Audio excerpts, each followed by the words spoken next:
We are going to another episode of HardFoul Radio. This is the show that values time and puts God first. Appreciate everybody for tuning in as always. Let's get started. I'm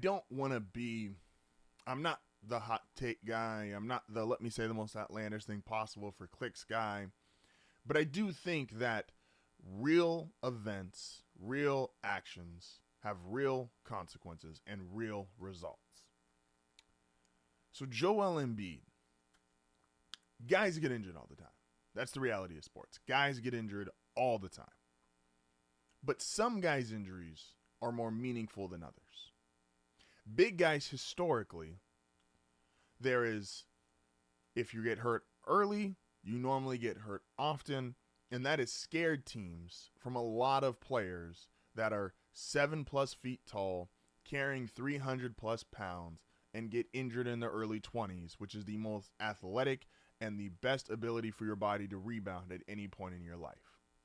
Guys that get hurt during that frame of their career, it usually never stops, and it compounds into injuries throughout the entirety of their career. But why it's different with Embiid than a lot of other guys, growing up I always heard Bill Walton.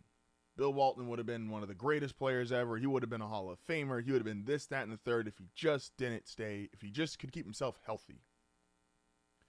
Then you got other guys. Again, we've seen a bunch of 7-footers who the NBA, even though theoretically 7'2", 7'3", 7'4 guys, while they're not plentiful, there's enough of them that have existed in human history and have attempted to play basketball, and the NBA steered away from them.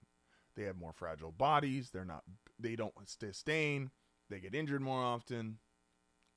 And why Embiid's injury is up there with the Bill Waltons and these other examples of all-time injuries, Brandon Roy, not a big guy, but another guy that comes to mind, is because Embiid was the poster child for a movement called the process.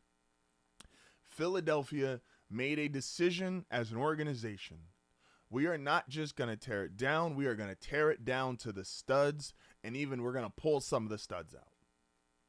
And we're going to use that as a reason to justify doing so horrible in consecutive regular seasons that we are going to accumulate top 3, top 5, top 1 in some instances, draft picks.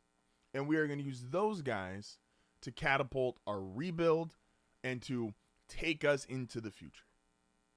There's Jahlil Okafor, there was Ben Simmons, Michael Carter-Williams, all these different guys, but Joel Embiid was the guy. Embiid is an MVP. Embiid is 30+ points a game while he's playing. But at the age of 30, the guy who came into the league hurt, missed his first 2 seasons, the guy who had injuries issues at Kansas, the guy who has missed so many games that if you were to go back and look at his career, if this new 65-game rule had existed back then, he would only be eligible for 2 All-NBA honors. We know he's talented. We know he's extremely gifted as an offensive player. But that doesn't take away from the fact of he's just sustained too many injuries, and the kind of injuries he has to go with his play style where he's falling over or he's trying to get foul calls and he's all over the place and he's a 7'2", 300+ pound human. And because he was the face of the process. This isn't just, when Brandon Roy got hurt, Portland's not a huge market. There wasn't a big name or branding for Brandon Roy. He wasn't the process or the system or nothing like that. Just this incredibly talented player who unfortunately sustained too many injuries and was no longer able to continue his career. This is going to have an effect on guys, in my opinion, for years, if not decades. Putting all your eggs into these baskets of these guys who are injury prone at college, while as much work as Michael Porter Jr. has done to go from injured to now sustainable and a really good player, Joel Embiid, you never heard of 2 steps forward, 3 steps back? Joel Embiid has taken about 3 giant steps back. And again, this is not just an injury that is felt from a personnel decision. This is going to be felt from the front office, financially. Joel Embiid just signed a mega contract, 3 years, $200-something million, or $180-something million. I'm sorry. Crazy money. And if he gets the surgery that some doctors are potentially saying, hey, he should get this, he won't play basketball the remainder of this year and pretty much assuredly knocks him out for all of next year. So this new money that he just signed, he's going to go over halfway through the contract and have played about 20 plus games. Again, some injuries, if you're more important in life or you're more, if you're more important at your job, forget more important in life, take the celebrity aspect out of it. If you're more important at your job and you're just gone for a couple of days, it is much harder, and they're going to write policies, the company, around how do we handle it when important people are out. Not saying everyone's not important, but we know some people at a job, just the fundamentals of it, some people do more important jobs than others. And if you're one of those people and you have one of those really important jobs and you are now out for a prolonged period of time, I am writing my policy around you. I'm writing my policy on sick time, on getting hurt. I'm writing all this stuff around what happens if one of the most important people at my job are unable to work. I can't afford for my company to just halt. I can't afford for my company to just stop moving. I need to be able to, if I'm going to make you the cornerstone, I'm going to make you the face of the process. This has got to work. And right now, Joel Embiid, I think he's costing multiple 7-footers and multiple NBA players millions of dollars because he hasn't exactly helped himself, because he is historically not in the greatest of shape. He's not some gym rat. He is not a guy who, it'd be different if we revere certain work ethics. Like Kobe has a revered work ethic. LeBron spends all this money on his body. Like some of these guys have these revered work ethics. And it's fine. Take away like the all-time greats. Let's use some recent examples. Vince Carter, great work ethic. That was the difference between him and Tracy McGrady. Like these guys who have legendary work ethics, they're putting the time in. Luka Doncic just got traded. I brought this up when Luka got traded. As the NBA Supermax keeps increasing, and as guys get into these 55, 60, 65, $70 million a year deals, owners are going to want to make sure, owners are going to want that LeBron James level of commitment where you're spending X amount of dollars on your body. You're in shape 24/7. You are representing the franchise 24/7, because guys don't want to just write you a $70 million check and go, okay, well, he plays 50% of the games and he's great at basketball. That's not what is going to get you these Supermaxes. So the same way Luka and his inability to impress on the Mavericks and Nico Collins, that he could be in shape, a superstar for a decade plus, Embiid having these injuries, and Embiid not being able to stay healthy, and Embiid having the stigma that comes along with his work ethic and what people believe he puts in on a day-to-day basis, and I don't know him, so I can't sit there and say, I can't tell you what he's like.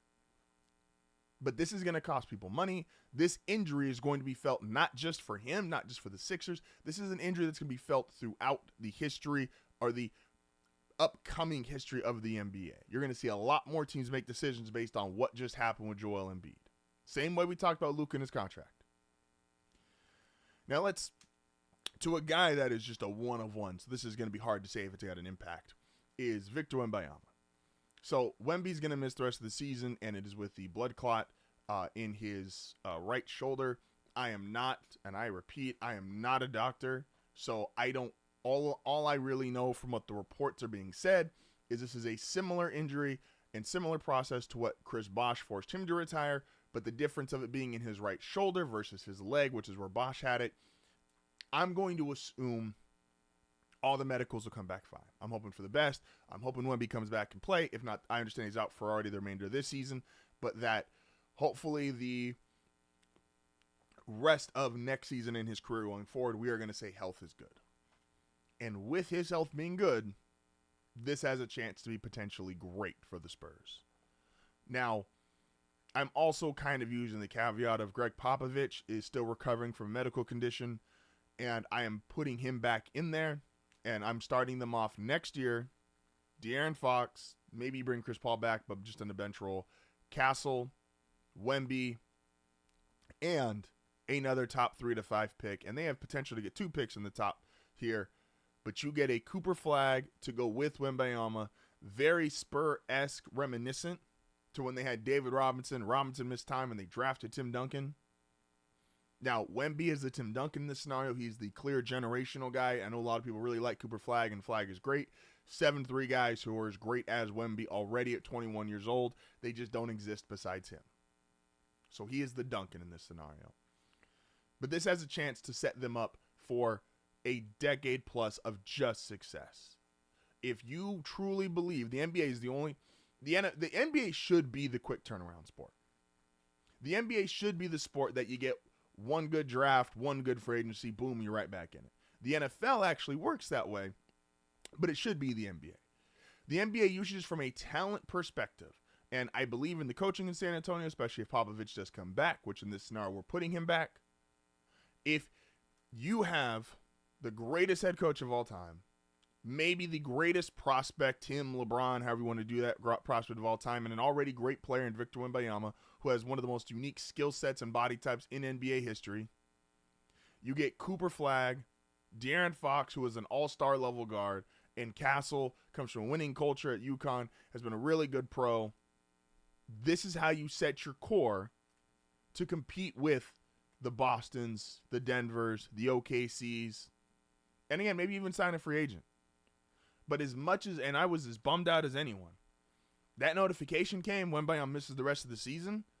He's been so great and so fun for the NBA that, yeah, it's a bummer beyond just, it was incredibly disappointing to hear, oh, he's going to miss the rest of the season. If the Luka trade didn't happen, that would have been the most what the fuck moment in all of NBA Twitter notifications throughout the year. That Wembanyama's going to miss the rest of the season. So, but this, again, him, Castle, Fox, top 5 pick, and they have potential to add 2 picks in that high up area. This is how you build, I don't want to call them a dynasty because they haven't won anything yet, but this is how you start getting the beginnings of your dynasty. You have the super talent, Wembanyama. You've got another mega talent in Flagg.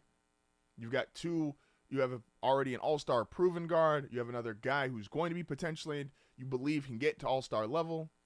This is Steph, Clay, Draymond. This is Boston during their runs. This is OKC, SGA, the Williams. This is how you compete. This is the Nuggets core 4, Jokic, Murray, Michael Porter Jr., and Jamal Murray, Michael Porter Jr., Aaron Gordon. Started to mix names up.